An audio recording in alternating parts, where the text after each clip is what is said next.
and you'll feel like you're doing everything right, but you're still not landing offers. It really depends on your learning style. Programming is an iterative process. So they just gave me the project. I didn't have to ask. I wasn't expecting it, and it was a big decision. A jar of salsa is like $9. Why is it $9? Maybe if now is not the time, if like things aren't aligned for you, that's okay.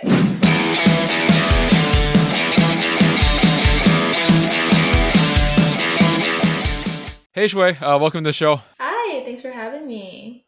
First off, congrats on your new job in tech. That's definitely probably one of the big achievements that you wanted to make before the year ends, right? Yes, I'm really happy to be in this position. I feel very blessed and very grateful. All right.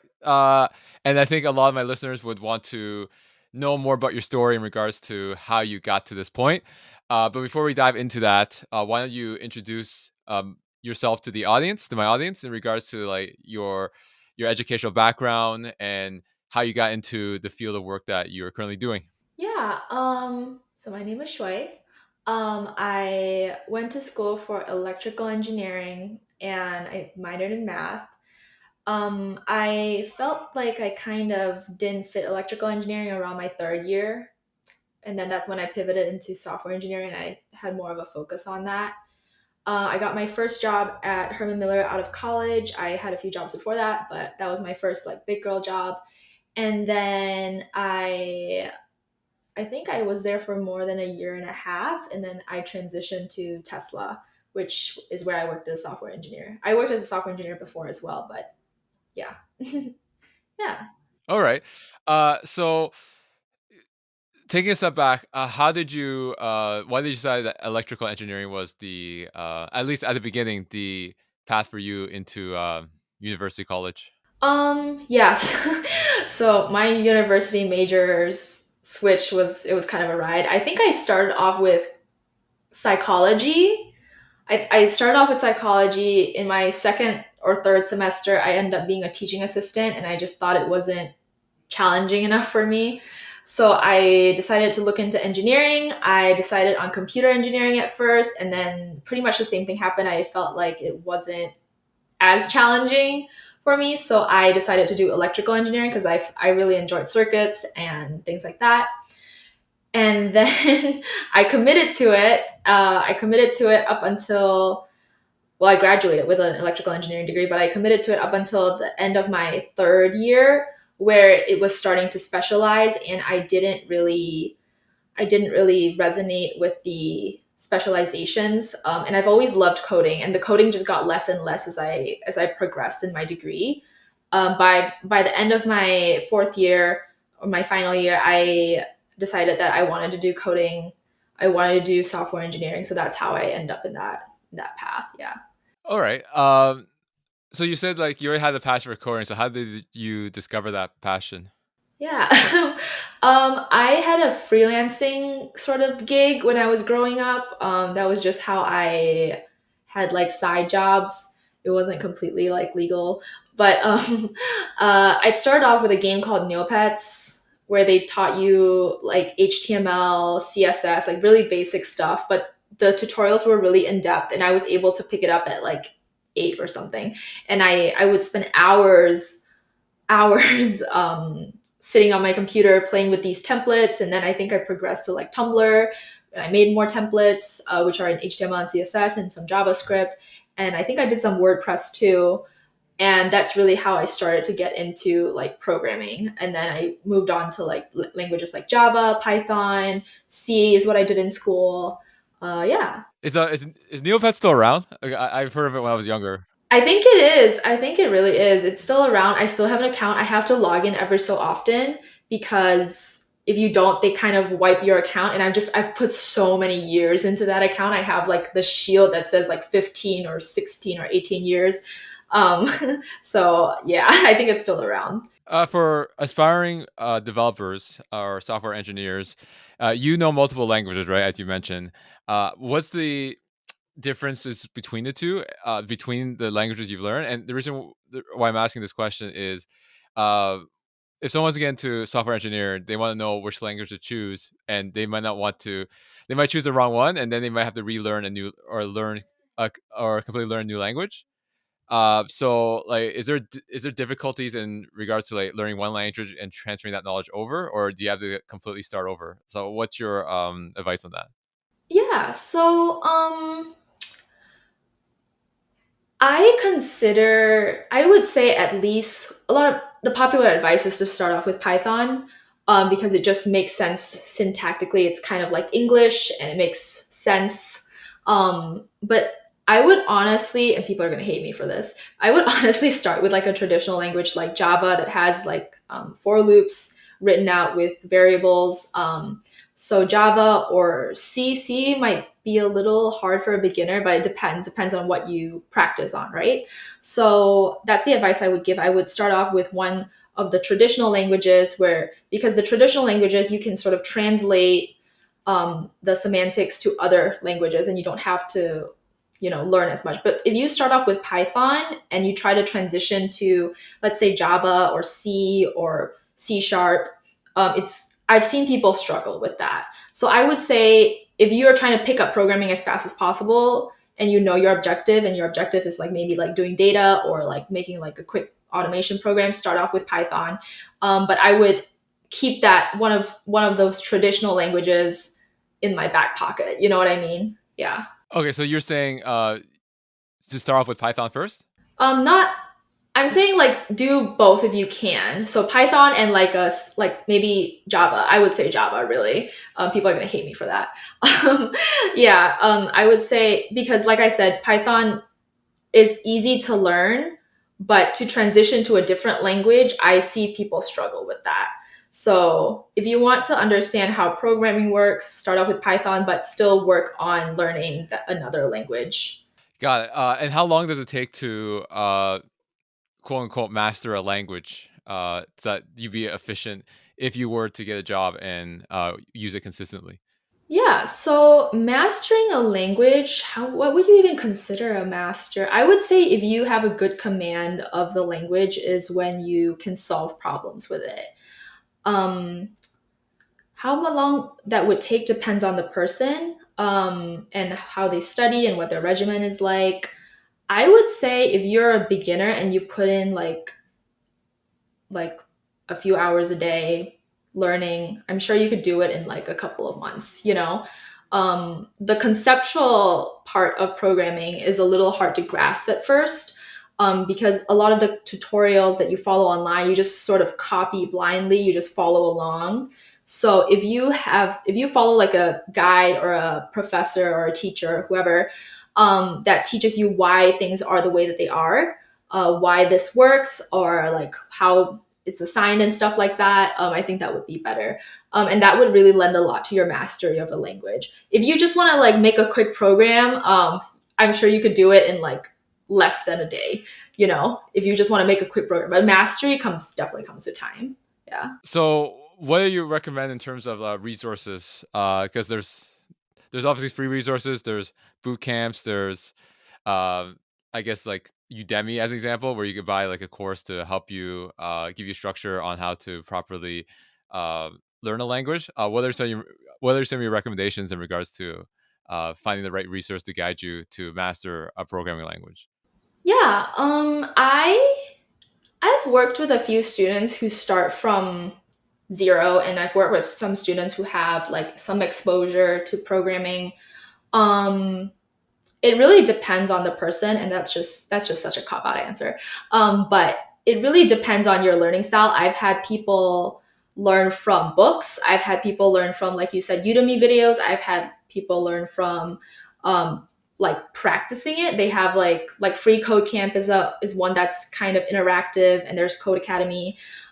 Personally, I like to learn the basics and then practice and then go back and forth, and then I will do like a quick review via like Udemy or a video like that. So it's kind of like jumping around a little bit.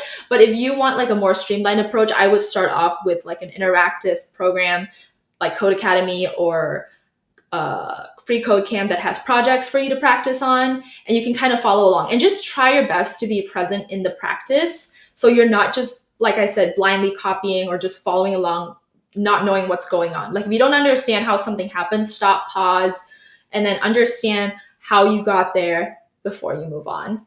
Because coding really builds on its foundations. Yeah, going back to what you said about that, right? In school, people want to get the right answer, but they don't actually understand the application behind it. I think for programming languages, it's not about getting the like you want to know how you actually did it, right? And sometimes that's not the sometimes the concept is not grasped. So, how do you? What's your recommendation in terms of like really understanding that what you're doing than just trying to find the right answers to make your code to work? Yeah, okay, honestly, like I still do this at work. I still like try a bunch of random stuff and then hope praise it works. I still do that. But to have that understanding, I would step through your code line by line because it's never going to be wrong. And what I mean by that is like if you tell it something, it's following instructions. If you tell it something, it will follow those instructions. So you're the one who's making the mistakes. You know what I mean? So I would step through the code line by line and understand each line. And then that's usually how I got around it. That's usually how I helped others in school understand code, is taking it line by line, step by step, variable by variable. Yeah. Great. And you said you got your first adult job, so to speak, at Herman Miller. Did you get like an internship first, or did you get it once you graduated? Um, my school had what they had a co-op program.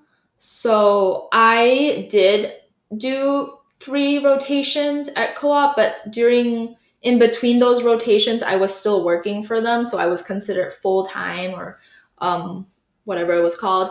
And there were a lot of students who did that. So I did do, I guess if you consider co-ops an internship, then I did do that. Yeah. Yeah. So how did that work? Like, did your school have a board of where companies could post co-op opportunities, or how did that process work? Yeah, so my school specifically, I chose it because it was mandatory.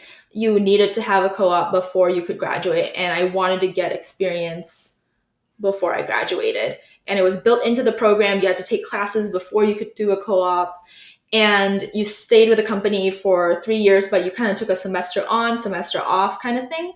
And there was a job posting, there were a lot of resources available, and that's, yeah, I would say, yeah, they had like a job posting board and a lot of events and things like that. Was that your first interview in a real corporate environment, or have you had like interviews before that?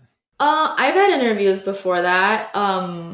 I don't consider it as a corporate environment. I used to be a kindergarten teacher. I used to be a yoga instructor, so I've had like those interviews before. But I think that was my first like corporate, like real corporate interview. So it was. Yeah.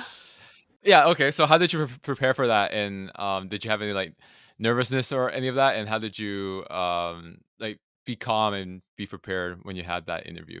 Yeah, I remember I was so nervous for the interview, and I got a tip from someone. I don't remember. I think it was the co-op prep class. I got a tip from them saying match the energy of the interviewer. And I showed up in like a jacket and like a full outfit, and my interviewer or the hiring manager showed up in a t-shirt and jeans. And he was sitting like this the whole time. He was just like swaying and like relaxing. And I was just so tense and nervous. And I was trying to match that energy. So yeah, I remember that very vividly, like that experience. I think I did practice for it. I practiced a few questions with my roommates for the interview. And I didn't really flesh out my whole like career prep, experience there from that point. I think I just got really lucky. Yeah. So, for that job, at Herman Miller in co-op, wa was it a software engineering focus, or were you still doing electrical engineering at that point? That was so that's interesting. So it was electrical engineering focused because you have to do some requirements for the co-op to be considered for college credit.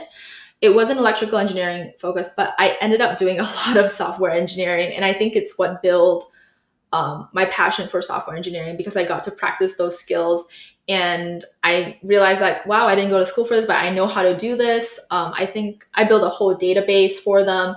I still did like electrical engineering stuff, controls engineering is what we call it, working with controllers and like sensors and things like that. And I really enjoyed that. But I really enjoy working on the database so much more. Yeah. Oh, that's great. So in a way, like you kind of found your calling when you Yeah. so like how did you if you got your co-op in electrical engineering, did you like ask your manager, hey, I'm interested in software engineering, can you give me some projects, or how did you get that additional experience on top of the electrical engineering job that you were doing? Yeah, I think the reason they hired me for that co op was they saw that on my resume I had that freelance thing that I spoke about earlier. And that really set me apart from the other candidates because they had a problem with their current website or their current management system, and they needed somebody who understood how to make websites or applications.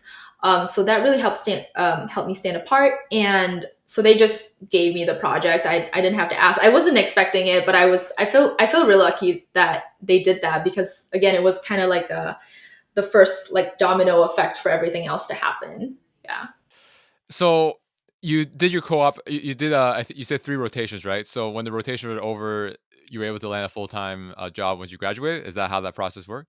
So I was expecting a full-time offer. Me and my other, like my colleague, my classmate was expecting full-time return offers, but I think it was during COVID and there was just like no room for additional headcount in that department. And so we didn't get return offers. They did say that we did good jobs and they would if they had like approval to do that, but they just didn't have approval to do that. So I realized that I really wanted to stay within the company because their values matched mine, and I was very involved in the company. I was very involved in their equity team, for example. So I wanted to stay in the company. So what I did was I was applying for roles in different departments until I landed that software engineer role at Herman Miller in the smart office department. Yeah. Okay, so they didn't have headcount because of COVID, so you applied to other opportunities at Herman Miller, and then you ended up getting a software engineer job there. Yeah, yeah.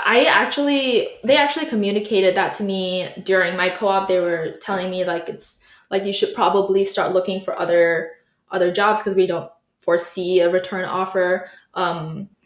And so I I looked through the internal job board while I was there. I landed a few interviews, but I think they only did it out of niceness, not because I was qualified. And then I when I stopped at co-op, I didn't have access to those internal job boards. I had to look at the external job board, and that was a little bit harder because I couldn't just look up who the hiring manager was and talk to them. But I did eventually get a referral, which led me to meet with the recruiter, and then the recruiter told me about this role, and then that's how I ended up being there. Yeah. So one of the things I want to bring up is like how you had to overcome an obstacle, right? Because no one expected the pandemic to happen. So you were sure that you would get some return offer from Herman Miller, and then with the sorry, with what happened with the pandemic, uh, you basically had to pivot and then be proactive in applying on your own at Herman Miller, and you were still able to get an opportunity. So, what are some learning lessons you can give my audience in regards to like overcoming obstacles in your job search? Yeah. So I didn't get the Herman Miller job until I think like maybe 4 to 6 months later, after my last co-op rotation, might be longer. I started my job search really, really early for my final year. Like I think it was during the start of my final year, and I did get rejected a lot from other companies. And when you're going through that as a person that is entering the job workforce, that plays a little bit on your self-esteem because it's not something a lot of schools prepare you for. And frankly, like just from conversations I've had with others, schools sometimes are just outdated on the best practices. I'm sure they still give advice and they try their best to help you, but some of them are just outdated. And that and you'll feel like you're doing everything right, but you're still not landing offers. So I would just say push through it, take feedback in, work your resume, work your network. I didn't network at all. I did a little bit, but not a ton. Work your network, learn from your friends, like what they're doing, if they're landing offers. That's what I did. Like I would ask them like how they did things and how they approached interviews. And I think that really helped. Yeah, Did you use your career center at the school? I did. You I did? Oh, that's was, good. Because yeah, I did when I was in university. But yeah, yeah. walk us through that. Yeah. So I come off as a person that does everything right on the first try. That's what my friends tell me. That's what my classmates tell me. Like I come off as the person that always does like whatever she's supposed to do to succeed. So I thought I was doing all the right things. I was going to the career fairs. I started when I was in my my sophomore year. Yeah, like my first year, I started going to career prep stuff. I went to the career fairs, even though I didn't have a thing lined up.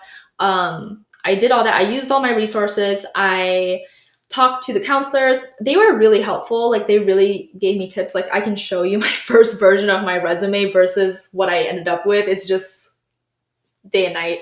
And they gave me interview tips, and sometimes they would write out letters on my behalf to companies saying like, hey, I have a student here who's really interested in this role. And that would turn into interviews, or that would turn into a connection. And sometimes like it wouldn't turn into a job offer, and they'd still give me advice. I'm saying like these companies would still give me advice and feedback. um, so I would encourage students to do that. Put yourself out there, like utilize all your resources, give yourself the best chance that you can to succeed. Yeah, absolutely.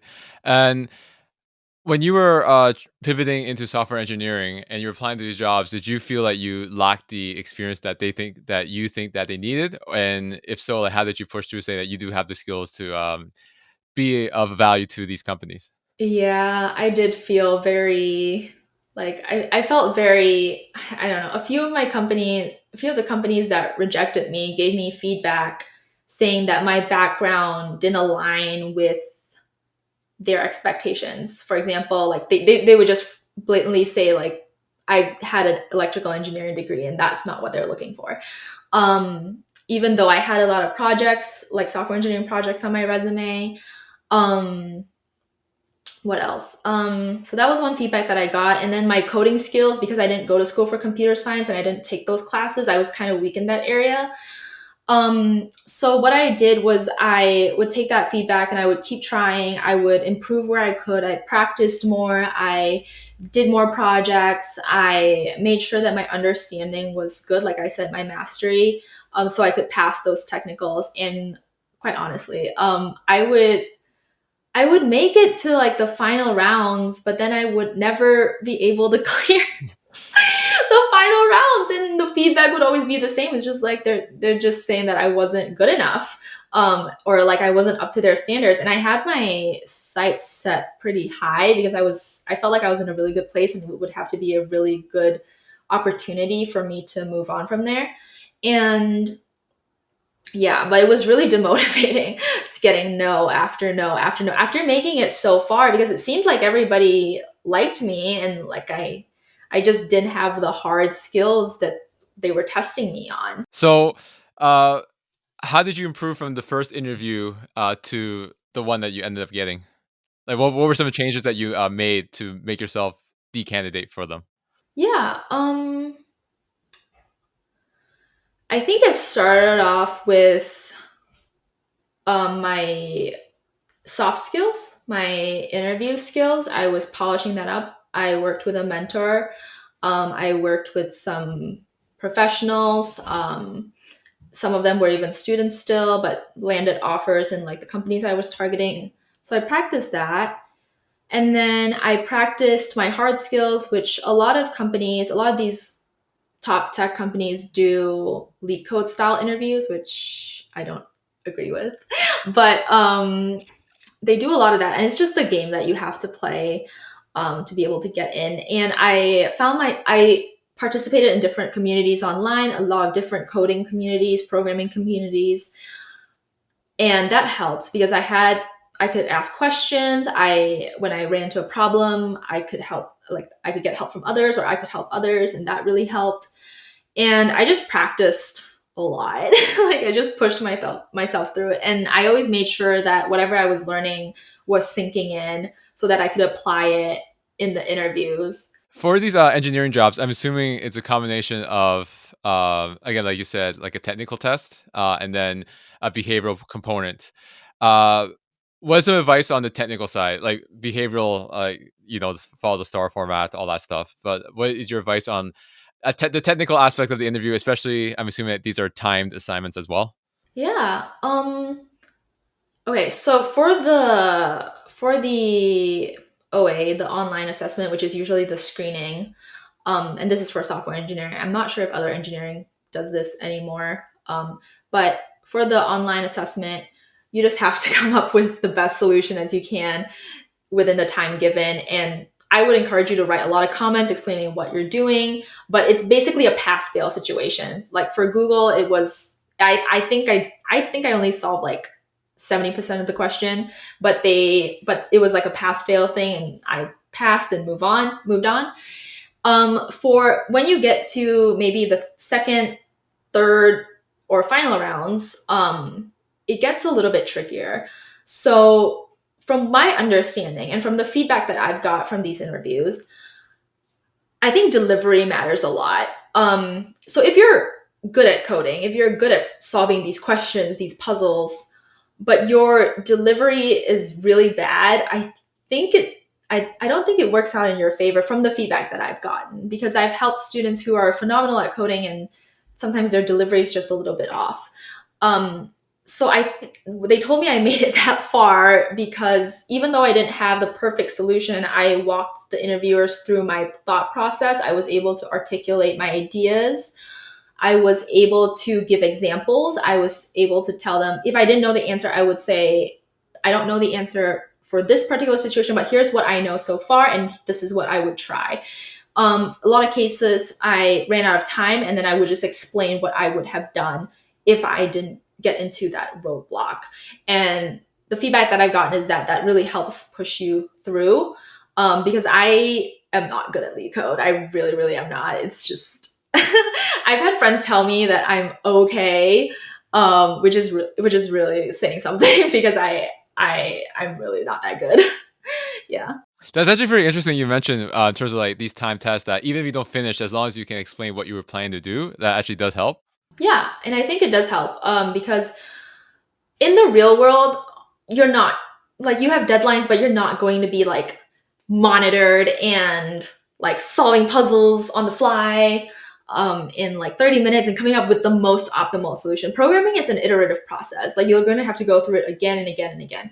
So some things that I also did during the interviews was I would ask questions, even if I knew the answer. So if the question was like 1 plus 1, I'd be like, is it one as an integer, or is it something else? Is it a float? I would ask questions, clarifying questions like that. And it just showed that I was thinking through the problem, is what they told me. Great.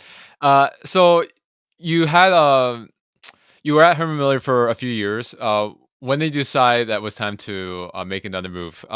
Many people they might stay at the same company, try to move up, but you decided to take another direction and look externally. How did you come to that conclusion to decide that making that going to another company would be the right move for your career? Yeah. So I really liked where I was. I was learning a lot and I was adding value.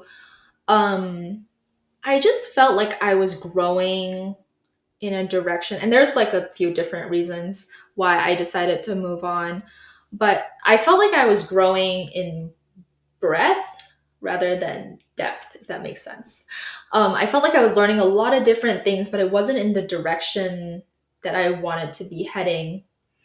And that was my main concern at that role because I brought it up, but it didn't really turn out to be anything because like we were kind of a strappy team at the time, and yeah.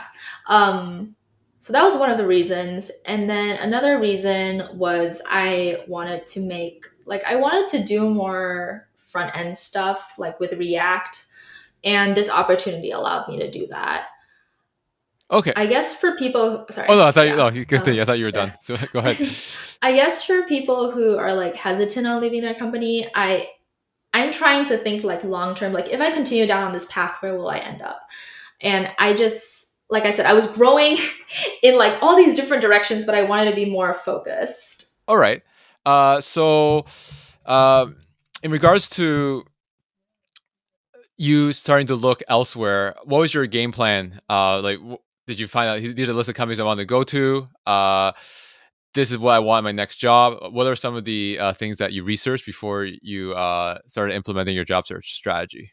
Yeah, I was honestly not like I have to get a job. Like I was very passive about it. I had a good situation.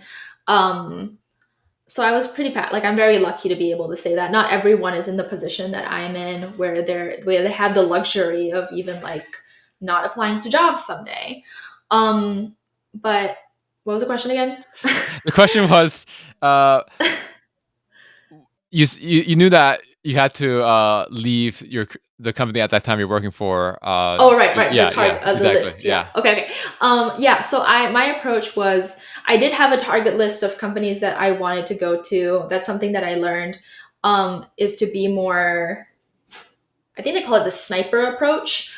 Instead of the shotgun approach, is what they call it. So I did have that target list of companies that I wanted to get into.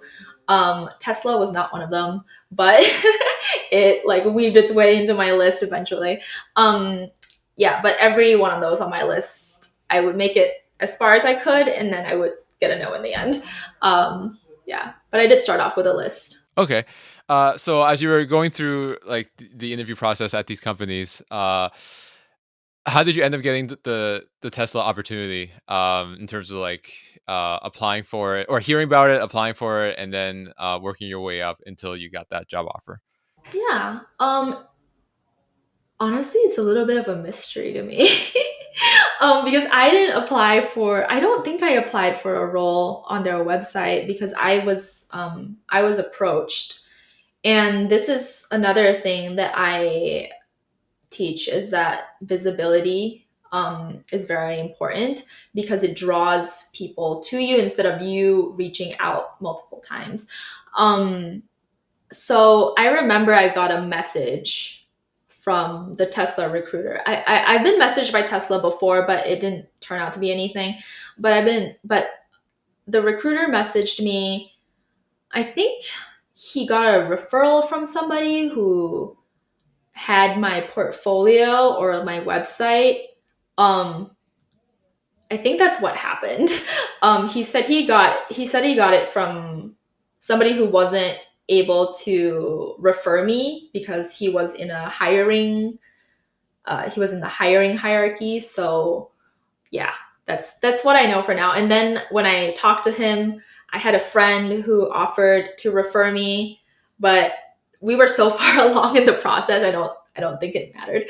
Yeah, but yeah, but that's how it happened. So I post a lot on LinkedIn. I had a portfolio. I had a website. I What else did I do? I commented on other people's posts and I was just a presence. I just made sure that I had a presence on LinkedIn. And I did get a lot of messages because of that. Yeah. All right.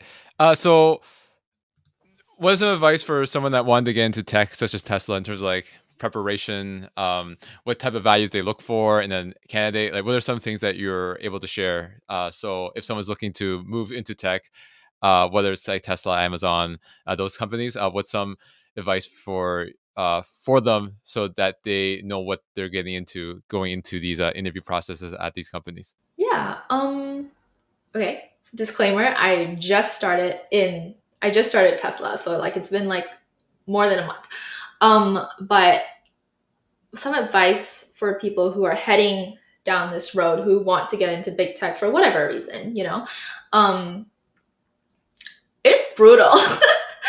It's really like I remember I remember feeling so disappointed in myself But the reality is, you're competing against so many brilliant candidates who probably have more experience than you, who probably went to more prestigious schools than you, who, like all these things. And some advice is that you just have to make yourself stand out. Like, find out what you're good at and showcase that, like showcase what you can do.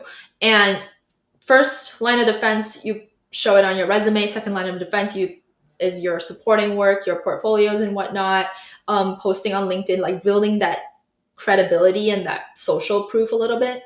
I think that helps. And then making sure that your hard skills are up to par, like the lead coding and the mastery. So I think Tesla and most, I know that Amazon is pretty streamlined. Like I can sort of predict what the interview process is going to be. I think Google is pretty streamlined as well. Like, you can read about that on the internet. Like, they'll tell you exactly what's going on. But for Tesla, I think it's different for each department. So when people ask me for advice, I don't know what to say because it's different for each department.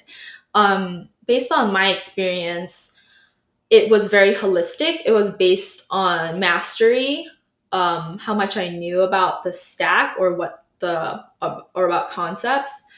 So it was easier for me because it was something that I had done for a while. So they were just asking me like mastery questions, like you can find these online, just like box model stuff or things like that. Um, so that's why I think I succeeded because not a lot of people put effort into that part of that interview because everyone expects it to be leak code style these days. But there are still companies out there who do, I would say, like, they would ask you to build a program rather than solve an algorithm. They would ask you conceptual questions rather than solve an algorithm or come up with an algorithm.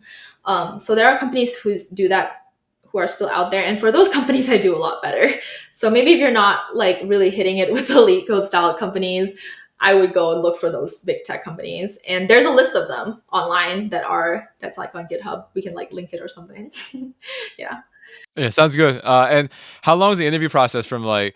I know recruiters reached out to you, but once you were in the funnel, so to speak, how long did it take you from interview to job offer?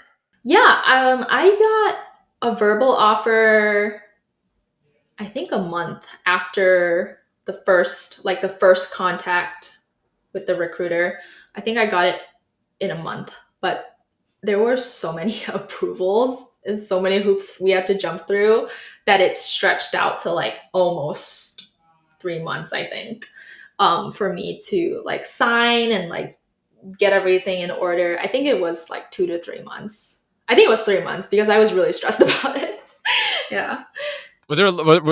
You said they stretched out your process, right? So was there like, for example, like 2 week gaps of like silence? Did that happen? Um, yeah, that did happen, but it wasn't anything they could do from my understanding. It was just they had to get approvals from the director level, so that they could bring me on board. And those were the hardest weeks because I would try to stay in touch with my recruiter, but he wouldn't have any updates because, like the recruiter's not going to bug a director for a software engineer role. But so I understood that, but it was still really hard going week after week because I had other verbal offers on the table. But nothing concrete because I think now the trend is for you to agree to a verbal offer before they send you an offer letter. And I didn't know what to say to them because I didn't know what this opportunity was going to turn into. I don't think they dragged it out on purpose. I think they were moving as fast as they could. But the recruiter was responsive to you even when he had no update. Yeah, it's because I bugged him. Yeah. Oh, okay, yeah, because like a lot of people get irritated, say, "Oh, like, uh, no updates better than silence," right? Yeah, yeah. Even like no update is still an update, I would, and I bugged him like I would say once a week. I would be like, "Hey, how's your weekend?" um, yeah, this was my weekend. I mean, I might as well get to know you since we're in this waiting game. And I don't know if I like recommend that. because not everyone, because they're so busy and you might not even get a reply.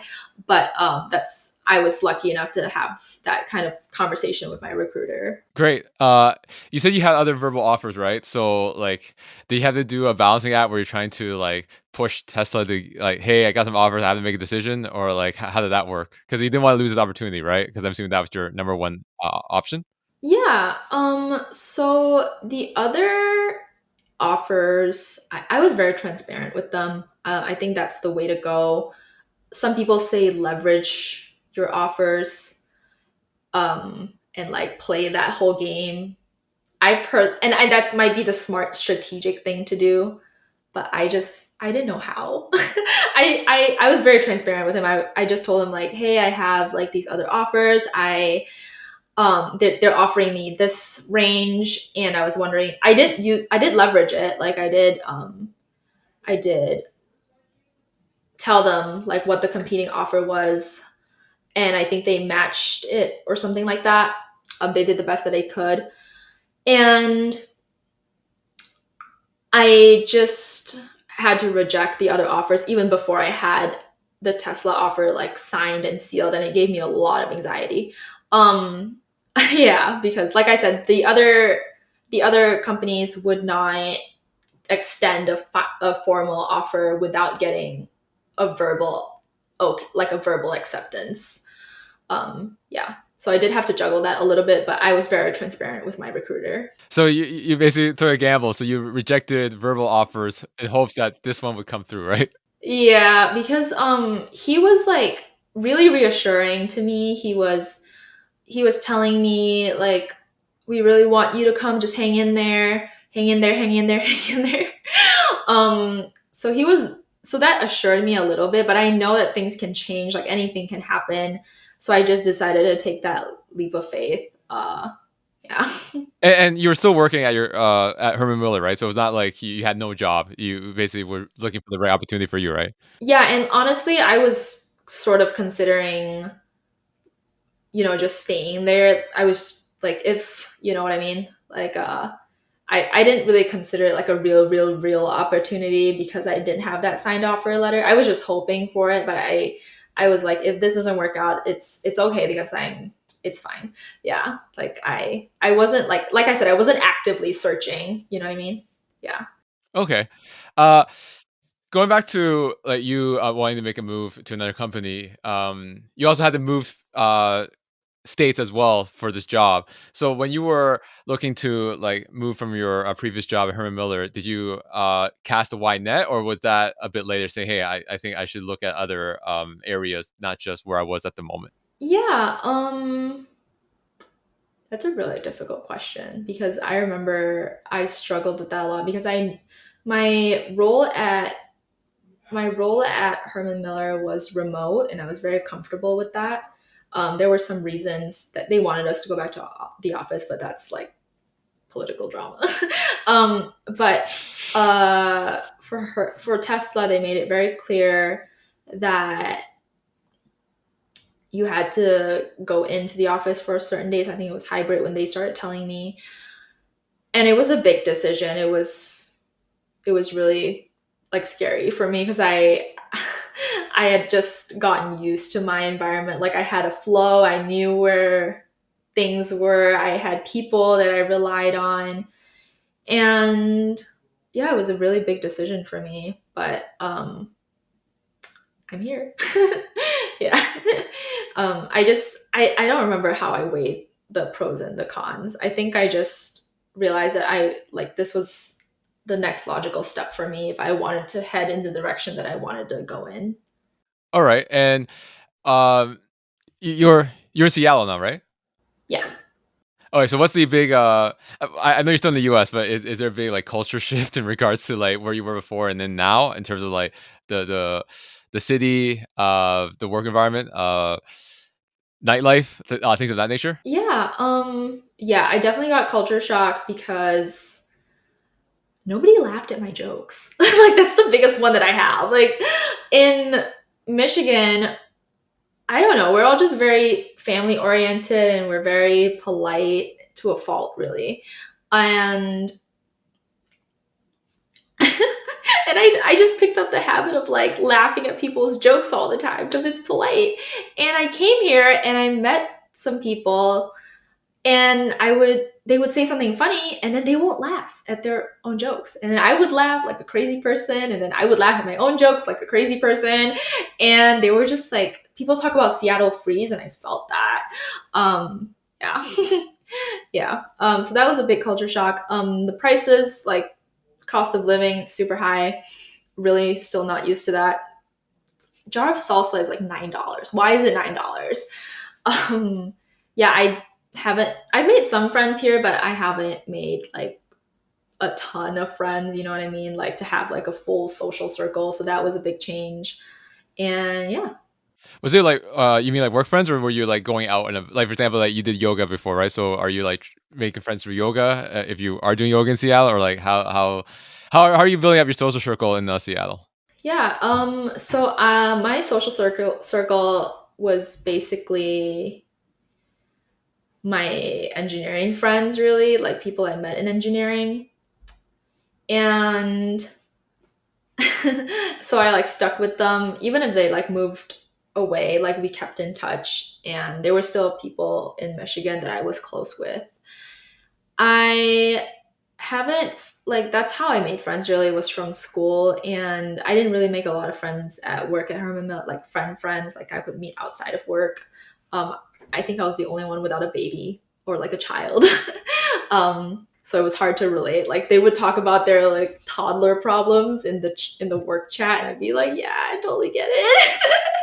um, and then here, I guess like I don't really have a strategy to make friends. I've been talking to people on LinkedIn because Seattle is just such a bigger city.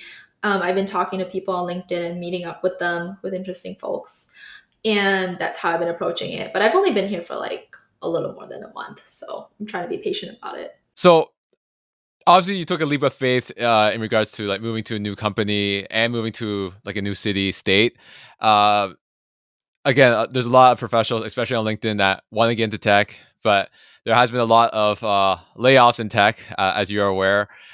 What's your advice in regards to someone wanting to make a jump now, especially with a lot of uncertainty in the market, especially in the tech industry? Yeah, this is a spicy question. I know you warned me about this, but I didn't prepare an answer. I've been doing a lot more like research. Um, so I don't understand the layoff situation. I feel like people are just well, there's like two camps of thought, right? There's one camp where these companies overhired because they projected something and they overhired for that. And the other camp is like they're just panicking and they're trying to prepare for something that's coming. That said, I still get messages from recruiters that are claiming to be on a hiring freeze. So I don't know what's going on with that. I have friends who experience the same thing. So it is definitely harder to get in, I feel. And especially when like their official statement is we aren't hiring right now. But I still believe in like that visibility thing I talked about, how like you start attracting people to come to you, because that's like I've had recruiters who, like I said, have claimed they're on hiring freezes, but they're still considering you for the position. So maybe it's like a we'll interview you now and then consider you later situation. I didn't really entertain it. But I would focus on getting your foot in into something stable because everything's crazy right now. Like this is a risk, right? Like the company that I went to, like it was a risk for me because I don't know what their future is, but then it was a risk for me to stay at Herman Miller because I didn't know what their future was there either. So yeah, I would put yourself first. And maybe if now is not the time, if like things aren't aligned for you, that's okay. Like I believe that things that are for you will find a way to get to you. And yeah, I don't have like strategies or secret job, hidden job markets for you, but that's just what I know right now with the current situation. Yeah, again, you have to control what you can control, and like what's going on right now is not going to be like this forever, right? Things will recover, and then it might be better opportunity later down the road. So if you aren't hopeful right now, just wait out until it improves, and then you can start applying and be more aggressive, right? Yeah, yeah. Maybe like I said, I don't really know what's going on because the recruiters are still reaching out to my friends and they're still interviewing, but they're on a hiring freeze, and I don't know what's going on. Don't believe everything you see or hear from the media, I guess. Yeah. All right, Shui. I really enjoy our conversation. I want to end this conversation with one last question I asked all my guests. As you know, I brought you on this podcast because I want to help my audience overcome common career challenges that they'll face in their career and help them get to the next level. So, for you, from your career trajectory, what was one big career challenge that you had to overcome, and what did you do to get to where you are today? And sorry, and how did you overcome it to get to where you are today? Yeah.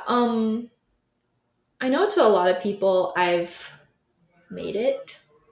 Um, One big challenge that I had to face was every day I had to choose myself. Like I had to bet on myself. I had to believe that I would get it someday. And that's really the hardest part. And I overcame that by, I mean, it's still a struggle for me, that self esteem thing. But I think it got better when I worked on myself. Like I worked, like, your areas that you think you can improve on, work on those areas and like take it a little bit every day so that you sort of build that confidence and that evidence that, like no one's going to choose you more than you. No one's going to like fight for you more than you. You know what I mean? So with that in mind, I would encourage your viewers or listeners to constantly bet on themselves and move forward with that. Yeah.